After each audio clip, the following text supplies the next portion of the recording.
Well, we're joined now by a French MP for the party of the President, Eléonore Cariot. Thanks so much for coming in and giving us your time. I guess we should start with this motion of no confidence. Do you feel it's going to go through this evening? Well, I don't have a crystal ball, but based on what the parties that depose these motions are saying, yeah, mathematically it seems like it's going to go through.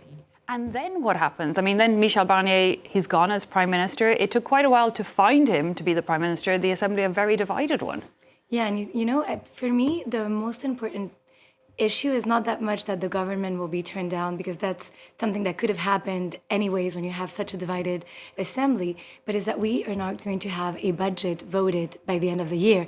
In the best scenario, we'll have the budget from last year apply, which means mechanically that about 400,000 French people will pay taxes when they didn't before, and another 17 million will have their taxes increased. And these are only two examples of what would happen if we don't have a proper budget.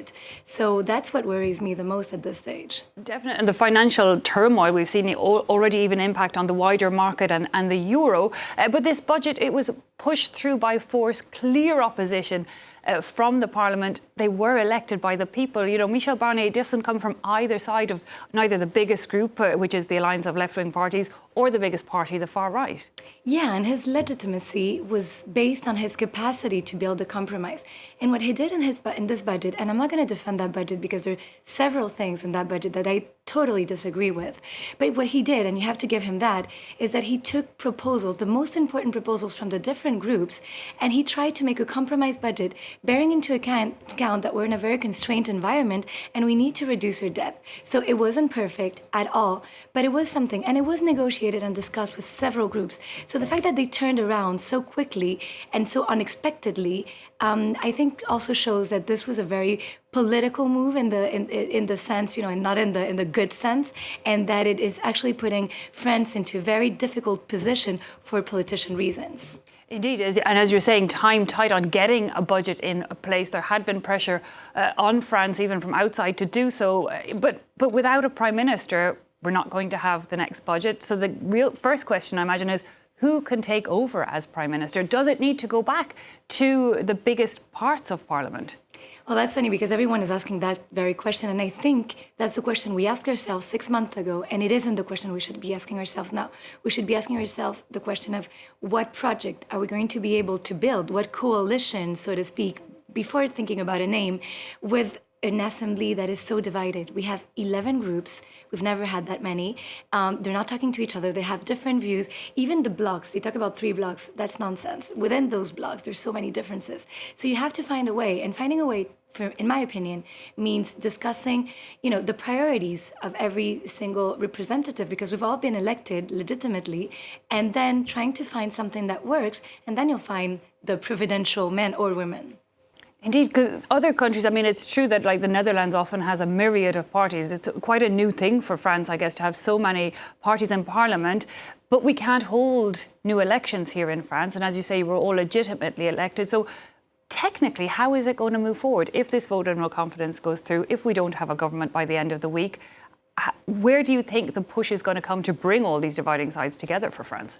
You know, the time is not for optimism, but I can't help myself to see some light at the end of the tunnel. We're learning the hard way to do what other countries, as you rightly say, do all the time. We're inventing parliamentarism the French way. And the truth of the matter is we've never done this because we've always had a clear majority and a clear opposition, a very binary system as you'd have in the UK or in the US. But the truth is we don't have that, and we can't have other elections. And in any event, you'd have elections, you'd pretty have this, I think you'd have the same results. So it is a matter of sitting together and making compromises. And obviously everyone is blaming the other party, but you have to point out clearly that a party like the Socialist Party that has been in government, that is, you know, it's part of a bloc that is reasonable, I would say, is not in the extreme populist party, is not being helpful and is not cooperating, because if they were, we wouldn't be depending upon the national rally and we wouldn't be in the situation we're in right now. A lot of people are also blaming not just the party of the president to which you belong, but the president himself, who called these snap elections. And, you know, we're hearing calls over his position. Should that be called into the question, you know, that it's his decision that got us to where we are today? Well, what that shows is that, in fact, the reason we're here today is not because the parties are so unhappy with the budget, which is a compromise budget again, but it is because you have two important figures in France's political scene, which are Marine Le Pen and Jean-Luc Mélenchon. They've both been candidates to the presidential election several times, and they both think that today, you know, pushing it a bit further, creating a bit of chaos, they're going to be next to each other in a couple of months. And the reason why it's so important to them, for Marine Le Pen, is because she have a judicial, verdict coming up that might render her ineligible, which to her would be a disaster. I mean, she's been waiting for this all her life.